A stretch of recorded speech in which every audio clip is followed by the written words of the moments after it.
Je vais vous parler de l'intelligence artificielle et de la spiritualité, deux domaines qui paraissent assez différents l'un de l'autre. Nous allons voir qu'en fait, il y a beaucoup plus de choses en commun entre ces deux domaines qu'il n'y paraît. Et à la fin de cette vidéo, j'ai une surprise pour vous. On voit comment les deux peuvent converger l'un vers l'autre et comment, finalement, l'IA peut être au service de la spiritualité.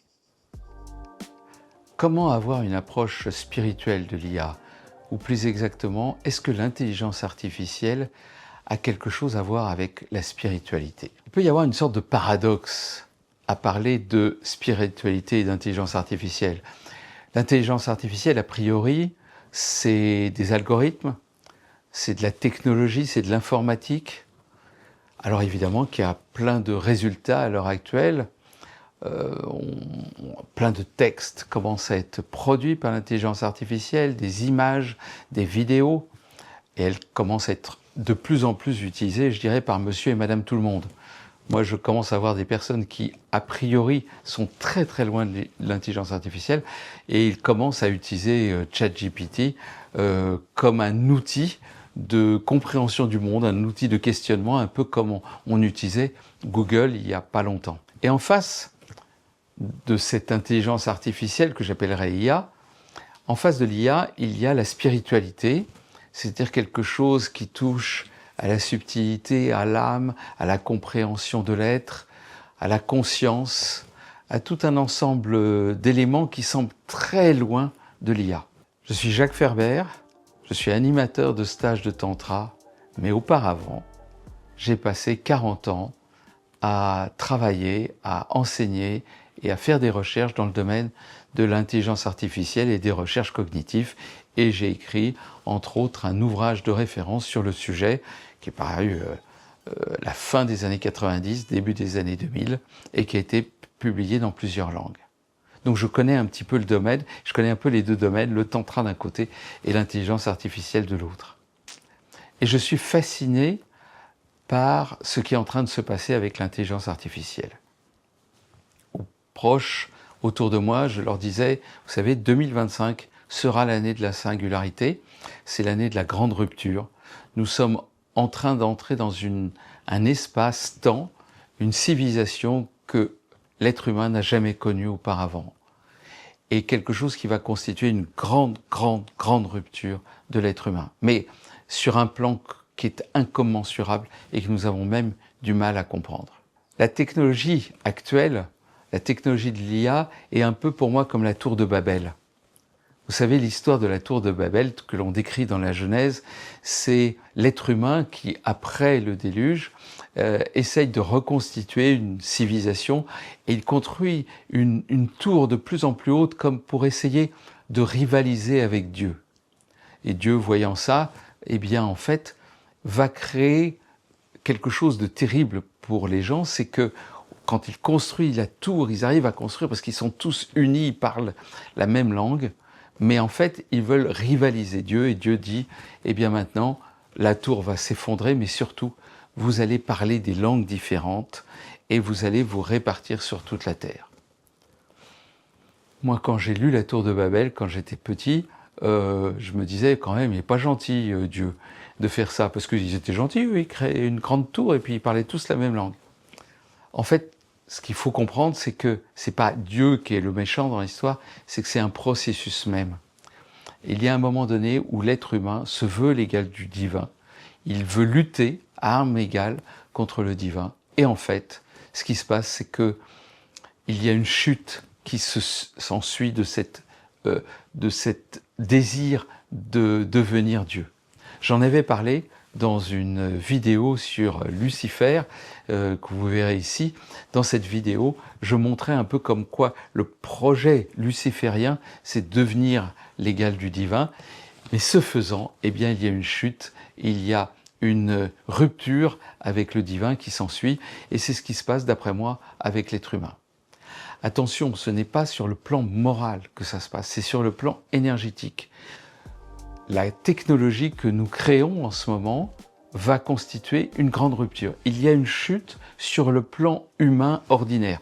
Vous, moi, tout le monde, nous allons être totalement affecté, toutes nos vies vont être transformées de fond en comble. À l'arrivée de la précédente technologie qui s'appelait Internet et le smartphone, il y a déjà eu des choses considérables. Rappelez-vous, quand vous étiez obligé d'avoir une carte pour savoir où vous dirigez, quand vous étiez obligé de faire des calculs à la main, peut-être certains l'ont fait, vous faisiez des additions à la main ou des multiplications parce que les calculettes n'étaient pas encore là. Moi, je l'ai connu, bien sûr, mais mon père, qui était comptable, qui a fait toute sa carrière dans la comptabilité, faisait tous les calculs à la main, et quand les calculettes sont arrivées, eh bien, il vérifiait, quand il faisait le calcul avec la calculette, il le vérifiait en le faisant à la main. Alors que moi, quand je fais des calculs à la main, je le vérifie avec la calculette.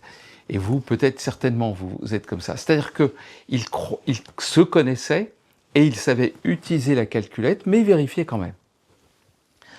Et je pense que pour l'intelligence artificielle, pour l'instant, avec les technologies actuelles, eh bien, les personnes qui ont vécu, qui ont créé toutes leurs compétences en dehors de l'intelligence artificielle, eh bien, sont capables pas de maîtriser, mais d'utiliser l'IA. Moi, je fais des recherches avec ChatGPT ou d'autres outils du même genre. J'utiliserai le nom ChatGPT alors que ça peut être Claude, Gemini, DeepSeek, etc. En tout cas, on peut utiliser d'autres outils.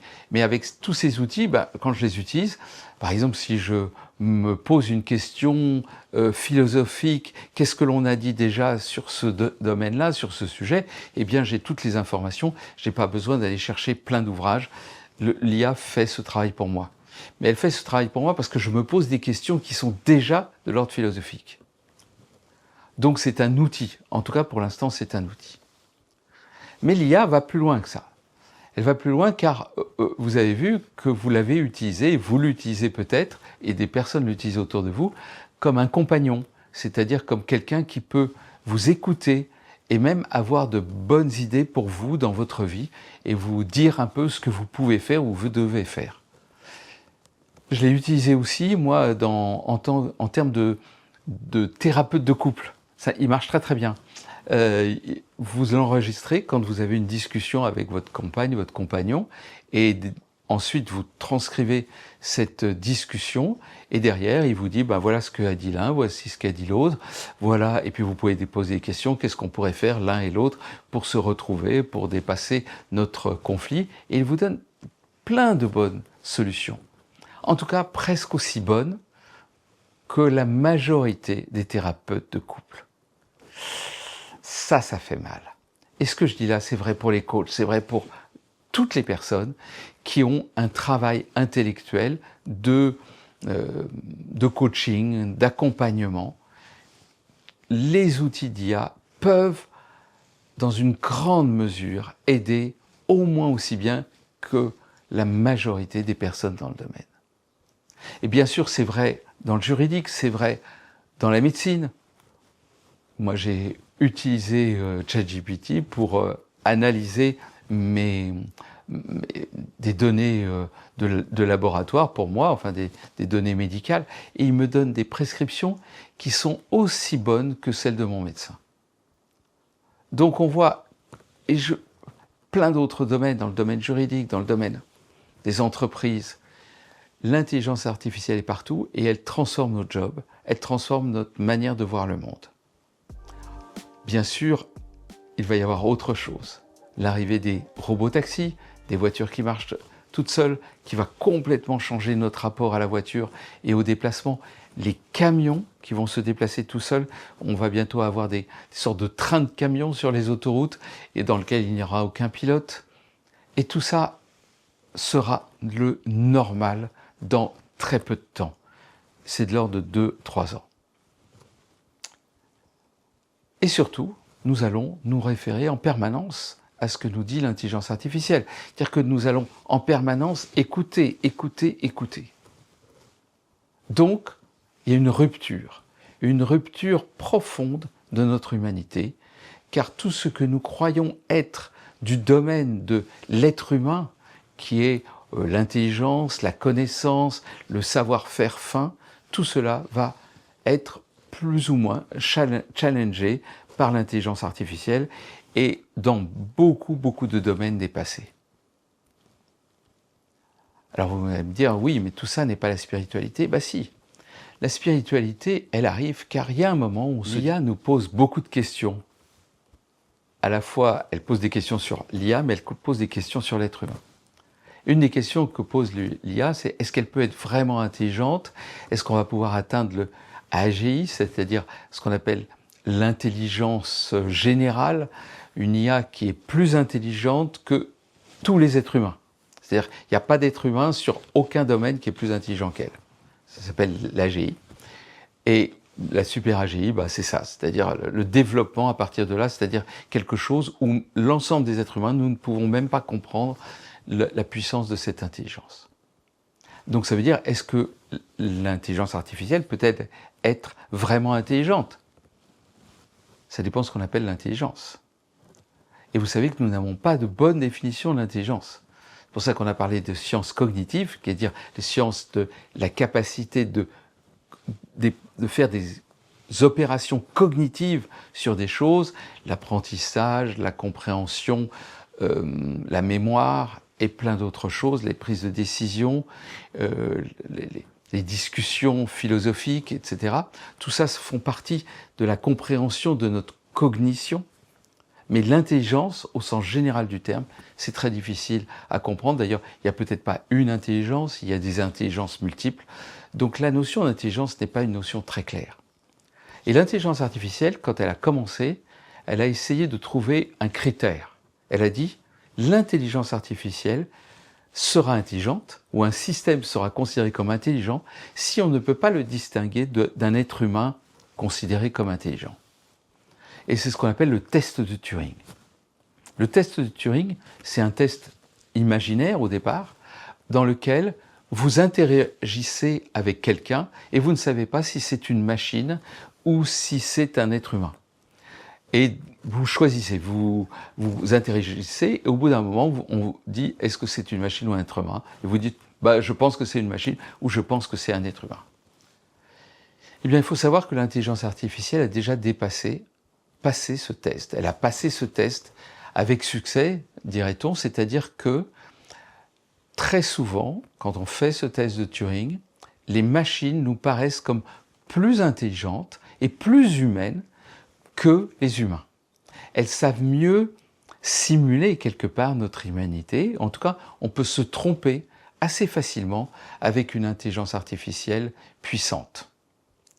Donc ça veut dire qu'elle a passé le test de Turing. On ne sait pas si elle est plus intelligente qu'un être humain, mais on sait qu'elle a des capacités cognitives.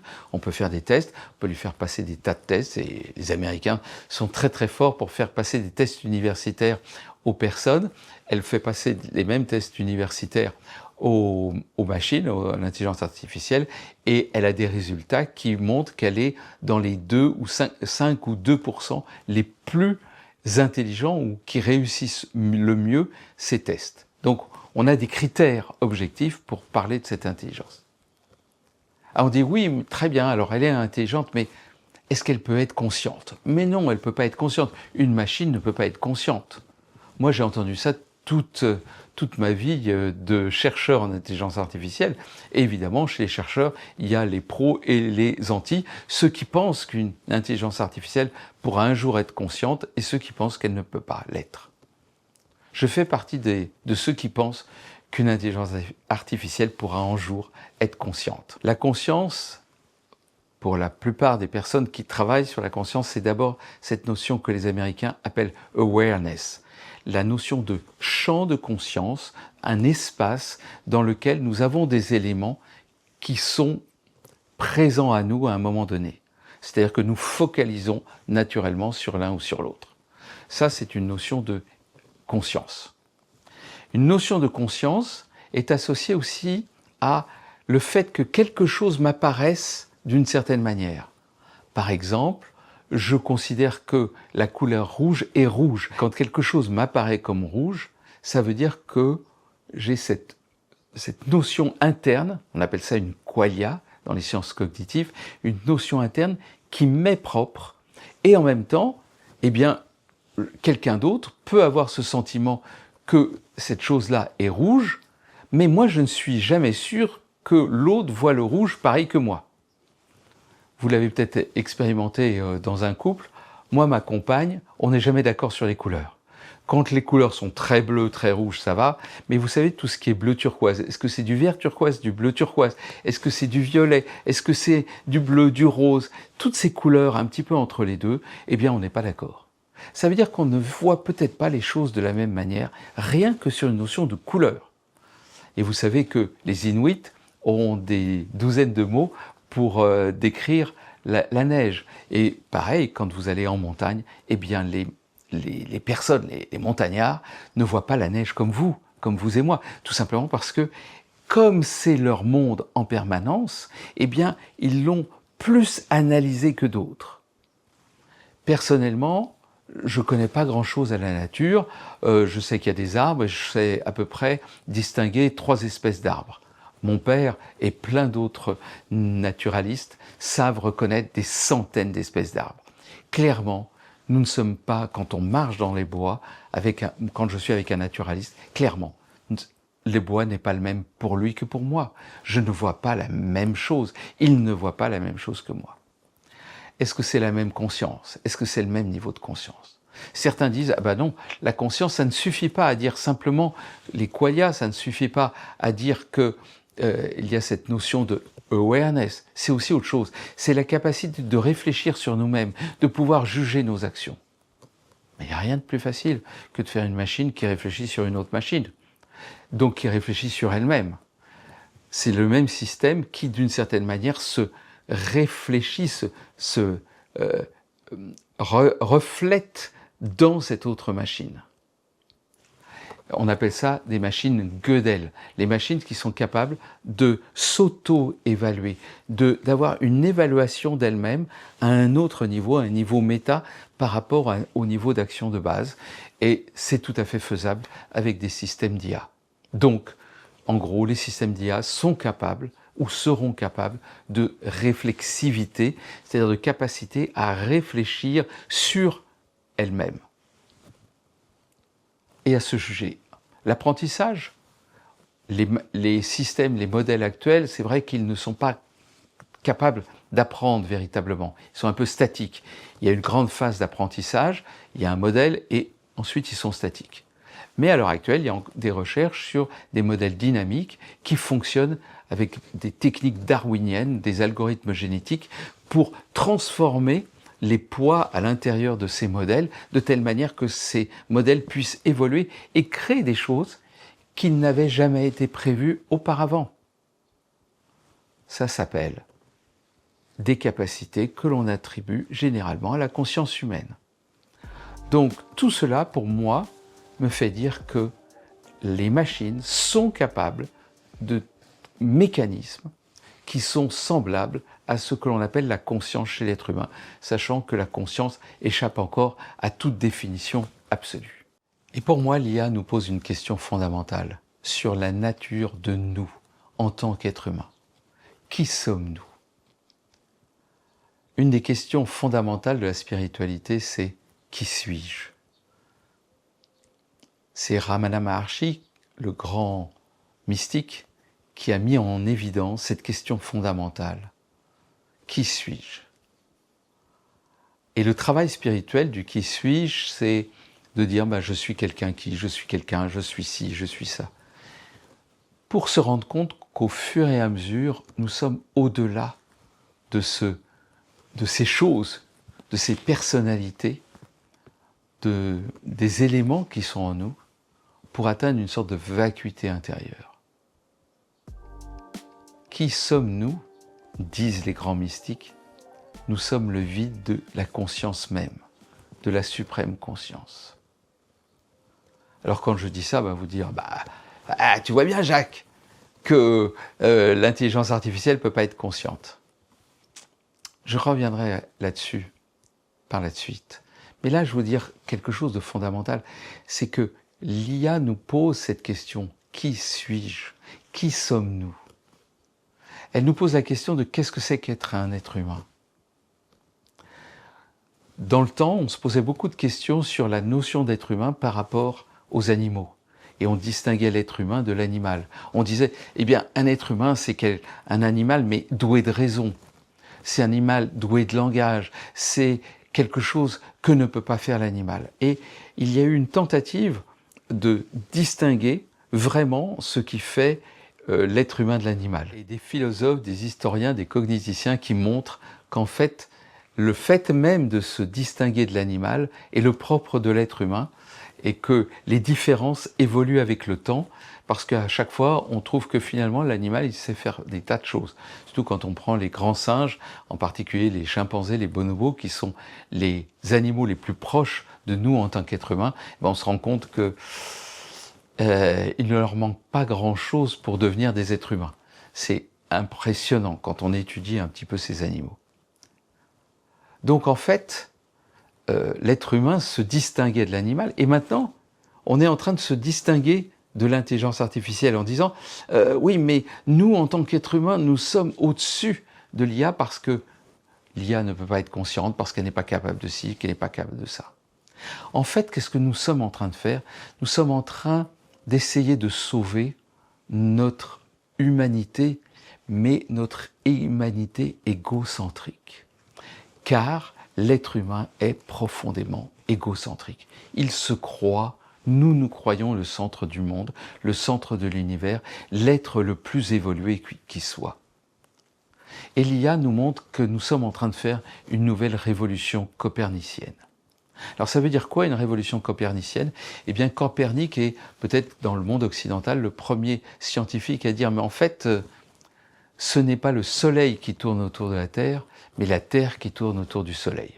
En gros, nous ne sommes pas au centre d'existence et le monde tourne autour de nous, mais en fait, nous tournons autour du Soleil. Et en fait, non seulement mais le Soleil n'est pas non plus le centre du monde. Il y a une galaxie qui s'appelle la Voie lactée, et on n'est même pas au centre de la galaxie. On n'est même pas au centre de la galaxie, on n'est pas au centre de la Voie lactée, on n'est même pas en périphérie, on est entre les deux. On est moyen dans tout ça. Puis autre révolution copernicienne, ça a été, par exemple, Freud, la découverte de l'inconscient. En fait, nous ne sommes pas maîtres de tout ce qui se trouve à l'intérieur de nous.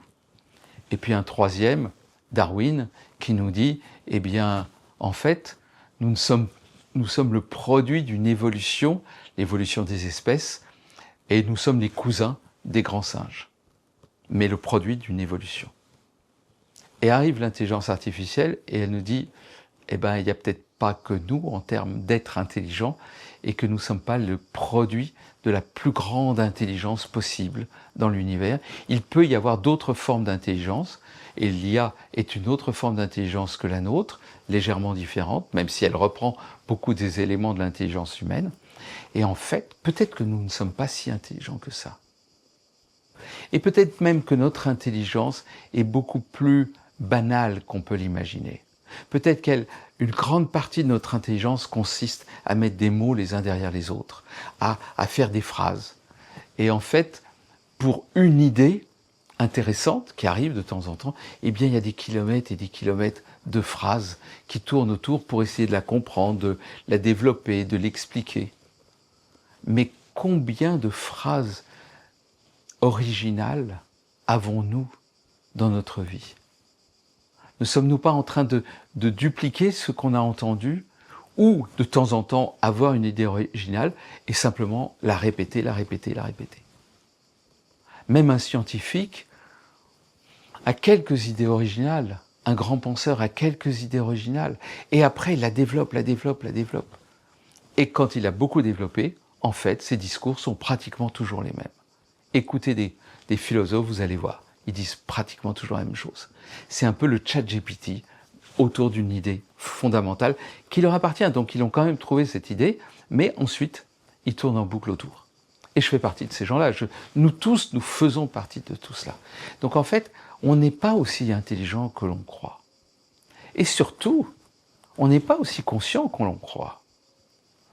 Notre ego, nos blessures, tout ce qui nous constitue en tant qu'être humain, avec tout ce qu'on a créé, on n'est pas si avancé que ça. On voudrait l'être, mais on ne l'est pas tant que ça. L'ego, c'est terrible. Regardez, si on ne voit pas le sien, on voit bien celui des autres.